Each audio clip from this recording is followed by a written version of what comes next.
Do you know how many accounts I have? Do you know my business email address? David Steininger at davidsteininger.com. That's not right. Yeah, write some stuff down for you. I'm going to die. I'm not planning on doing it anytime soon, but that's the way mortality works. And unless you upgrade it to the M version of it, it's a reality that you too will have to face one day. Not the funnest subject matter to ponder, but ponder it we must if we want to be prepared.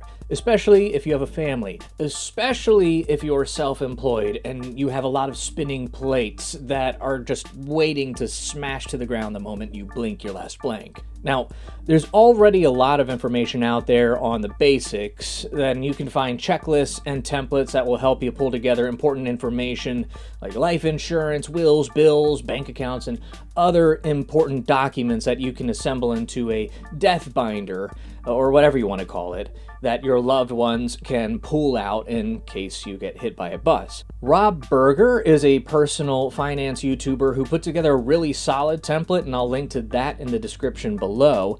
He even includes a section on businesses in his template, but he doesn't really have any specific information there. So allow me to recommend a few things a mortal business owner might want to consider writing down somewhere. But first, a quick shout out to the sponsor of today's video, Relay. Relay is my favorite business banking platform. I've been using them for a few years now, and they just keep getting better. I can open and manage multiple accounts with no minimum balance requirement, and use their auto transfer feature to create a set it and forget it cash flow management system, automatically divvying up my income into separate accounts for taxes, expenses, owner's pay, and profit. If you like the profit first method, you will love Relay. They are actually the official banking partner of Profit First. And if you open and fund a new account using my link, sidekick.show/relay, you'll get a little bonus. And full disclosure, so will I. So you can feel good knowing you help support this channel so I can keep sharing free resources for business heroes like yourself. Now, back to planning for your eventual demise. Let's split up the business section of your death binder into 5 C's. Your crew, your control panels, your contracts, your cash flow, and your clients. First up, your crew. Do you have any business partners or employees or an accountant or a bookkeeper or other close associates? These could even be trusted members of a mastermind or another community you're a part of who not only would want to be informed about what happened to you, but they also might have a lot of information and insights that could help your loved ones navigate some of these other components in your business that we're going to talk about in just a minute. Maybe these are names that you've floated around at the dinner table, but just because you talk about them to your spouse, don't assume they know how to talk to them. Do you have Brian's phone number? No. Write down their contact information or where that information can be found. And you might also want to note, why are they on the list? How might they be helpful? What is their relationship and role in your business? Next are your control panels. What tools do you use to run your business? Your email account or accounts should be first and foremost on this list because they can act as a master key to a lot of your other accounts. If someone has access to your email account, that's probably all they need to request a password reset for other apps and websites you use, and it's also your paper trail. It's probably loaded with recent communication with clients, important notifications from your bank or other websites, and if you use Google Workspace, this will also grant them access to Docs, Drive, other Google accounts that are probably loaded with useful information. If you don't include any other information, any other credentials in your death binder for other websites, there's probably enough breadcrumbs in your email that your loved ones can follow to figure out a good chunk of what's going on. On the other hand, it can be exploited by bad actors, so it's crucial to use a strong password for your email accounts and enable two-factor authentication.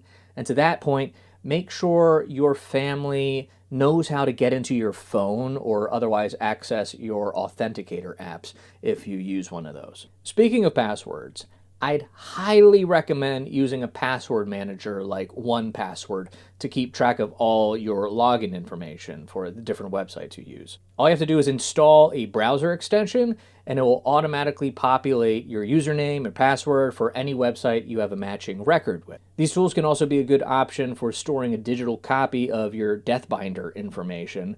In 1Password, I can create a secure note, add medical information, software license keys, bank account information, you name it. Then you just need to share one master password with your family member instead of having to compile and manually update a long list of passwords. I don't even know how many I have. Holy smokes. I don't know if I should be impressed with myself or embarrassed. Yeah. So back to your business.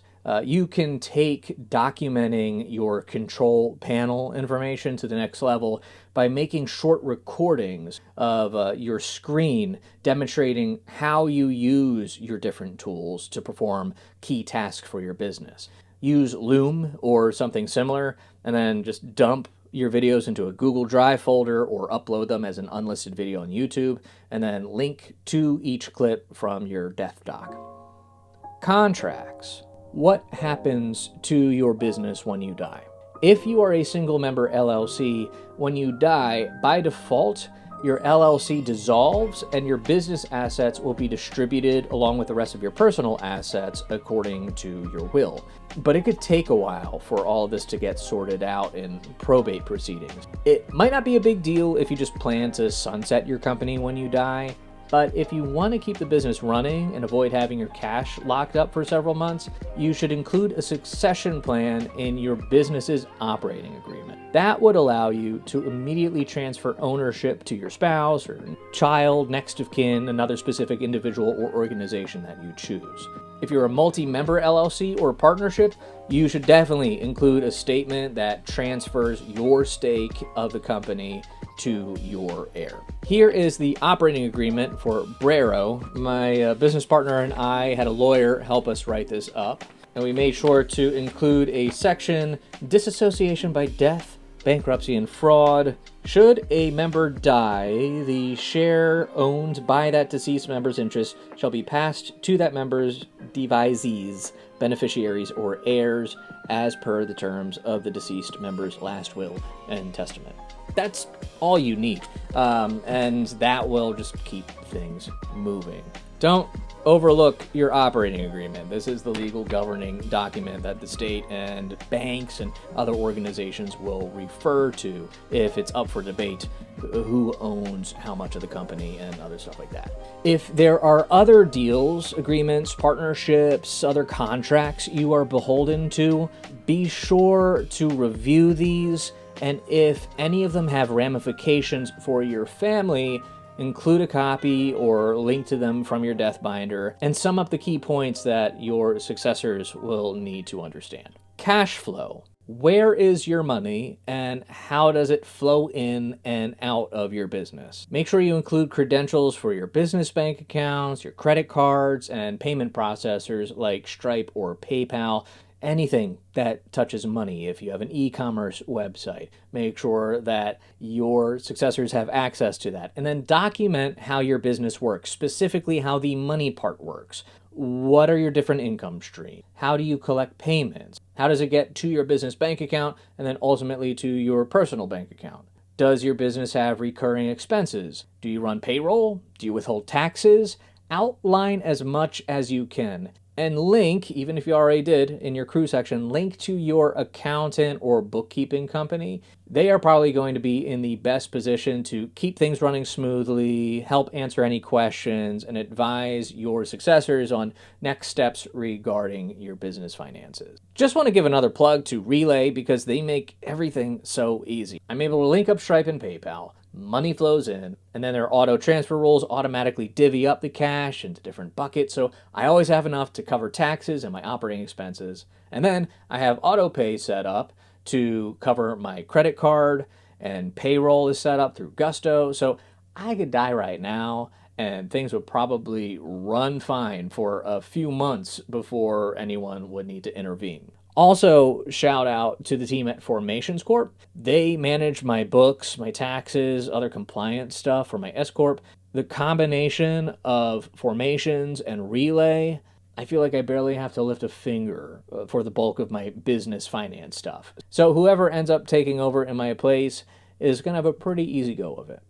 Next up is clients. Do you have a CRM or another place where you store client or customer information? Make sure to grant access to this and perhaps note who your key clients are. Are there any long-term customers you would want to make sure are contacted and handled in a certain way? If you know your family is not going to be interested and able to keep the business going, at least not in the way where your clients will continue to be fully served, you might want to consider including information for another service provider you trust would be able to pick up where you left off so your customers aren't left in a lurch. Serve them well, even from beyond the grave. And if you do believe your family would be interested in continuing your business, here's one more C for you to leave them with. Character. What values, what special sauce or special way of doing business do you want to make sure are preserved? Ultimately, you won't be able to control how closely your successors follow in your footsteps,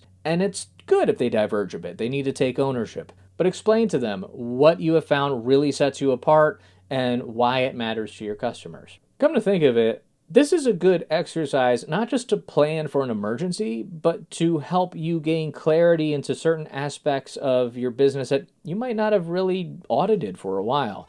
And it helps you build resiliency, document systems you can share with a business partner or assistant so you can grow a more efficient business today. You're going to die. Bummer. And there's no way to know for sure when it will happen. So make the most of your time.